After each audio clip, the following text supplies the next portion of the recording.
J'aimerais partager quelques pensées avec vous sur la façon dont Dieu nous éduque, dont Dieu nous façonne. Dans Deutéronome chapitre 8, à partir du verset 1, il nous est dit ceci: « Vous vous appliquerez à obéir à tous les commandements que je vous donne aujourd'hui, afin que vous viviez et que vous deveniez nombreux et que vous puissiez entrer dans le pays que l'Éternel a promis par serment à vos ancêtres et en prendre possession. N'oublie jamais tout le chemin que l'Éternel ton Dieu t'a fait parcourir pendant ces 40 ans dans le désert, afin de te faire connaître la pauvreté pour t'éprouver. Il a agi ainsi pour découvrir tes véritables dispositions intérieures et savoir si tu allais ou non obéir à ses commandements. Oui, il t'a fait connaître la pauvreté et la faim. Il t'a nourri avec cette manne que tu ne connaissais pas et que tes ancêtres n'avaient pas connue. De cette manière, il voulait t'apprendre que l'homme ne vit pas seulement de pain, mais aussi de toute parole prononcée par l'Éternel. Le vêtement que tu portais ne s'est pas usé sur toi. Tes pieds ne se sont pas enflés pendant ces 40 ans. Ainsi, en y réfléchissant, tu reconnaîtras que l'Éternel ton Dieu fait ton éducation comme un père éduque son enfant. Obéis donc à ses commandements, marche sur les chemins qu'il te prescrit et ainsi respecte-le. » Voilà des paroles, c'est l'Éternel qui parle à travers son serviteur Moïse, qui parle au peuple d'Israël.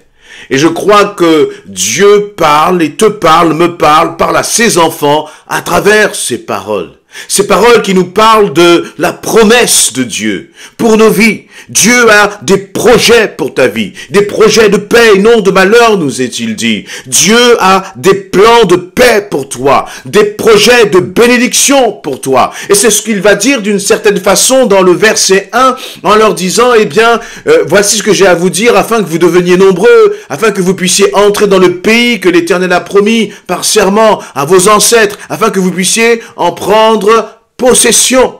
Et donc, le Seigneur est en train de dire là qu'il y a un pays dans lequel vous allez prendre possession. Il y a des bénédictions dans ta vie que Dieu a préparées devant toi. Et là, lorsque il nous est parlé là du peuple d'Israël, Dieu avait fait des promesses au peuple d'Israël, en leur disant, vous sortirez d'Égypte et je vous emmènerai dans le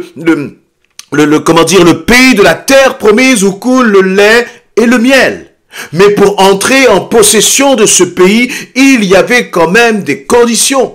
Dieu allait respecter sa parole. Mais la question, c'est de savoir qui allait être au bénéfice, finalement, de cette bénédiction. Dieu allait envoyer son peuple, permettre à son peuple d'entrer dans la terre promise, oui. Mais qui parmi son peuple allait en profiter? Qui parmi son peuple allait vivre cette bénédiction? Eh bien, ceux qui marcheraient dans l'obéissance. Et il va dire, vous allez vous appliquer à tous mes commandements. Et c'est en s'appliquant aux commandements de Dieu, en faisant la volonté de Dieu, que notre caractère est façonné. Et là, devant toi se trouve aussi, je crois, la bénédiction. Devant l'église se trouve la bénédiction. Sur le chemin de l'église se trouve la bénédiction. Mais il y a des conditions pour rentrer dans ce que Dieu nous a promis. Il y a des conditions pour entrer dans le projet que Dieu a pour ta vie. Et là, il va commencer par dire au verset 2, « N'oublie jamais tout le chemin que l'Éternel, ton Dieu, t'a fait parcourir pendant ces 40 ans dans le désert. » Le peuple d'Israël a marché 40 ans dans le désert, étant là comme errant. Et pendant tout ce temps de désert, Dieu était en train de les façonner. Dieu était en train de les finalement façonner, ça veut dire les débarrasser de tout ce qui était rebelle en eux, de tout ce qui était en eux des conceptions, des façons de penser, des façons d'agir qui étaient contraires à la volonté de Dieu. Dans le titre qui m'est donné là dans ma Bible sur ce chapitre-là, ce paragraphe-là, c'est « Le Seigneur a éduqué Israël au désert ». Et c'est ce qu'il va terminer par dire dans le verset 5, en disant, en y réfléchissant ainsi, tu reconnaîtras que l'Éternel, ton Dieu, fait ton éducation comme un père éduque son enfant. Et il dit, en y réfléchissant, réfléchissons bien-aimés. Tout ce par quoi le Seigneur nous a fait passer, tout ce par quoi il nous a permis de passer, toutes ces épreuves, tout parfois ces trahisons, parfois les blessures que nous avons pu avoir, parfois les comportements des uns et des autres qui nous semblaient incompréhensibles, injustes, j'allais dire parfois même méchants, qui nous ont blessés. Oui, mais à travers tous ces déserts que tu as traversés, Dieu finalement faisait et fait ton éducation, mon éducation. Pourquoi est-ce que nous avons besoin d'être éduqués? Il dit comme un père éduque son enfant. Parce qu'il y a le moment, cette première étape où tu donnes ta vie à Jésus-Christ. Mais lorsque tu donnes ta vie à Jésus-Christ, tu es un enfant. Et comme tout enfant, toi et moi, nous avons besoin d'être éduqués, d'être façonnés par le Seigneur. Et comment est-ce que le Seigneur nous façonne? C'est à travers des moments d'épreuve, à travers les moments difficiles, à travers les moments de désert comme il a éduqué le peuple d'Israël dans le désert. Quel était l'objectif? C'était finalement que le peuple d'Israël qui allait entrer dans la terre promise soit un peuple qui soit travaillé, qui soit façonné par le Seigneur, un peuple qui ait appris à obéir aux commandements. Voyez, donc il y a toute une génération qui est morte dans ce désert, une nouvelle génération s'est levée, et c'est cette nouvelle génération qui a appris à marcher selon la volonté de Dieu. Alors bien sûr, c'était le temps de l'ancienne alliance, donc cette génération n'était pas parfaite, elle n'avait pas le Saint-Esprit en elle pour l'aider à vaincre le péché, à briser le pouvoir du péché. Mais tout de même, Dieu avait déjà commencé un processus d'éducation. Et je crois que dans ta vie, dans ma vie, Dieu est là aussi pour nous éduquer. Il va dire, n'oublie jamais tout le chemin que l'Éternel, ton Dieu, t'a fait parcourir. Regarde, prends toi aussi le temps de considérer tout ce que tu as déjà parcouru dans le Seigneur. Parfois, nous oublions trop vite. Nous oublions trop vite nos erreurs. Nous oublions trop vite nos désobéissances du passé. Nous oublions trop vite là où nos erreurs et nos désobéissances nous ont menés. Et parfois, c'est bon de se souvenir que la dernière fois que j'ai fait à ma tête, la dernière fois que j'ai agi selon mon cœur et non selon la volonté de Dieu, j'en ai payé les conséquences. Et Seigneur, je ne veux pas recommencer. Je veux maintenant vraiment t'obéir. Donc, à travers nos erreurs, nous pouvons tirer des leçons. Nous pouvons apprendre. Au jour du malheur, réfléchis, nous dit la parole. Et Dieu va dire, eh bien, je t'ai fait passer dans ces 40 ans dans le désert, afin, donc le verset 2, de te faire connaître la pauvreté pour t'éprouver. Nous parlons de la richesse, nous parlons de l'abondance. Beaucoup vont prêcher là-dessus, mais Dieu l'a dit à Israël, moi je t'ai fait entrer dans le désert, et je t'ai fait connaître la pauvreté. Pour faire quoi? Pour t'éprouver. Qu'est-ce que cela signifie? Parce que la réalité, c'est lorsque nous sommes dans le manque, que réellement nous apprenons à nous appuyer sur le Seigneur. Lorsque nous sommes dans le manque, il n'y a plus de béquille, Dieu n'est plus une option, mais il devient la seule et unique solution. D'ailleurs, Jésus-Christ a toujours été la seule et unique solution, mais parce que dans nos vies, parfois nous avons des options, nous avons trop tendance à négliger le Seigneur. Et lorsque vraiment rien ne va, lorsqu'il n'y a plus d'options, lorsqu'il n'y a plus aucune possibilité, alors là nous nous tournons vers le Seigneur et nous crions à lui. Et c'est parfois là le bénéfice finalement du désert. Le désert, ça symbolise cet endroit où tu ne peux que t'appuyer sur le Seigneur. Pour ta famille, pour ton travail, pour, ta vie sentimentale. Si tu es célibataire, si tu es marié, si tu es étudiant, dans ta vie aussi d'église. Il y a un moment où le Seigneur nous fait passer par le désert pour qu'enfin nous puissions crier à lui et à lui seul. Il va dire à Israël, je t'ai fait connaître la pauvreté.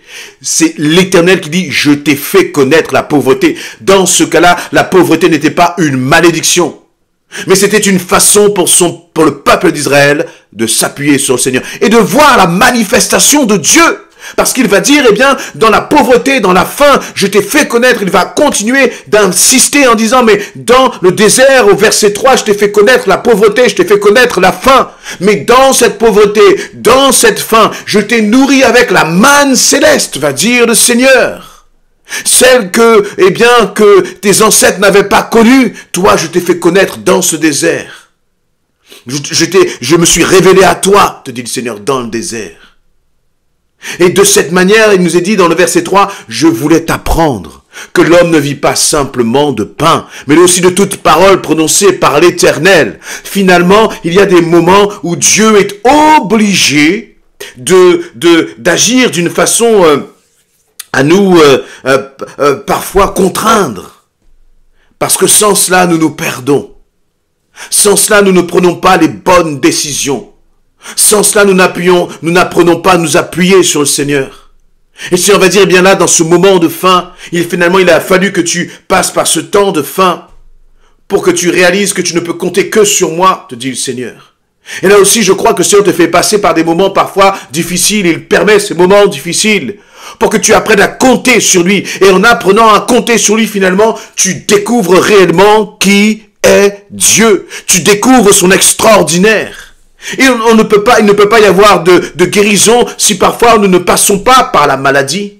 Je ne dis pas que la maladie vient de Dieu, bien sûr, mais je dis que Dieu permet la maladie parce qu'il pourrait empêcher cela. Il pourrait faire en sorte que tu ne sois jamais malade, mais Dieu le permet. Mais à travers cela, à travers ce qu'il permet, il vient aussi toujours avec la solution. Il est la réponse. Et Dieu veut que nous puissions expérimenter dans nos vies cette réponse. Et donc là, à travers cela, finalement, le peuple d'Israël va comprendre qu'il n'y a pas que ce qui est important, bien sûr le pain, nous avons besoin de manger. Mais il y a quelque chose de beaucoup plus important, beaucoup plus profond que la nourriture de ton corps, il y a la nourriture de ton âme.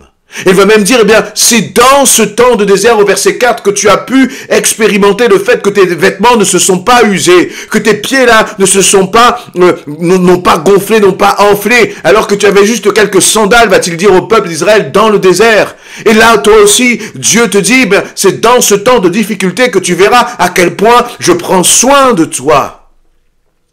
Lorsque tu pries, je ne manquerai de rien. Lorsque tu récites le psaume 23, l'Éternel est mon berger, je ne manquerai de rien. Il me fait marcher dans des verts pâturages. Oh, tu peux le réciter, mais tu le vivras réellement dans tes temps de désert. Et donc c'est dans tes temps de désert que ce psaume deviendra une réalité, que Dieu deviendra encore plus une réalité pour toi. Et je reprends ce que Dieu dit, c'est qu'il dit, ben, dans ce temps de désert, je fais ton éducation. Obéis à mes commandements. Et c'est important. Ce qui est important aussi, c'est que dans ce temps de désert, eh bien, ce ne soit pas le prétexte à la désobéissance. Que les difficultés, que les épreuves ne soient pas le prétexte au découragement, ne soient pas le prétexte à l'incrédulité, ne soient pas le prétexte à abandonner le Seigneur, mais qu'au contraire, que dans ces temps de désert, ce soit un prétexte pour s'attacher au Seigneur et pour voir sa gloire, sa main puissante se manifester dans ta vie. La question est, veux-tu réellement te laisser éduquer par le Saint-Esprit, même dans l'épreuve ?